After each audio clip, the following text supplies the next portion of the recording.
Kannada rocking star Yash హీరోగా నటిస్తున్న భారీ చిత్రం టాక్సిక్ తెలుగు రిలీజ్ పై బిగ్ అప్డేట్ వచ్చింది. దిల్ రాజు ఈ సినిమాను తెలుగు స్టేట్స్ లో రిలీజ్ చేస్తున్నారు. తెలుగు హక్కులకు 120 కోట్ల బిజినెస్ జరిగినట్లు వార్త వైరల్ అయింది.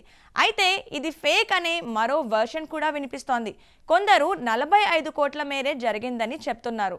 ఈ విషయం గురించి పూర్తి వివరాలు చూద్దాం. యష్ నటిస్తున్న టాక్సిక్ పాన్ ఇండియా లెవెల్లో భారీ హైప్ ను సృష్టిస్తోంది. నయనతార, కియారా అద్వానీ, హుమా ఖురేషి, తారా ఫీమేల్ లీడ్స్ గా గీతూ మోహన్ దాస్ దర్శకత్వంలో ఈ సినిమా రూపొందుతోంది. తెలుగు స్టేట్ డిస్ట్రిబ్యూషన్ హక్కులను దిల్ రాజు సొంతం చేసుకున్నారు. ఈ డీల్ రికార్డ్ ధరకు జరిగినట్లు సినీ వర్గాల్లో చర్చ జరుగుతోంది. 120 కోట్ల అమౌంట్ ని అడ్వాన్స్డ్ గా ఇచ్చినట్లు ఒక వార్త వైరల్ అయింది.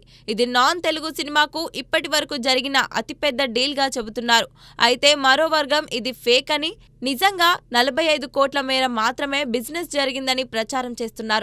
డబ్బింగ్ సినిమాకు ఇంత భారీ మొత్తం అసాధ్యమని వాదిస్తున్నారు. దీనిపై క్లారిటీ రావాలంటే కొన్ని రోజులు ఆగాల్సిందే. మార్చి 19న విడుదల కానున్న ఈ చిత్రం తెలుగు స్టేట్స్ లో ఎలా రాణిస్తుందో చూడాలి. మొత్తానికి ఈ డీల్ ఇండస్ట్రీలో కలకలం రేపుతోంది.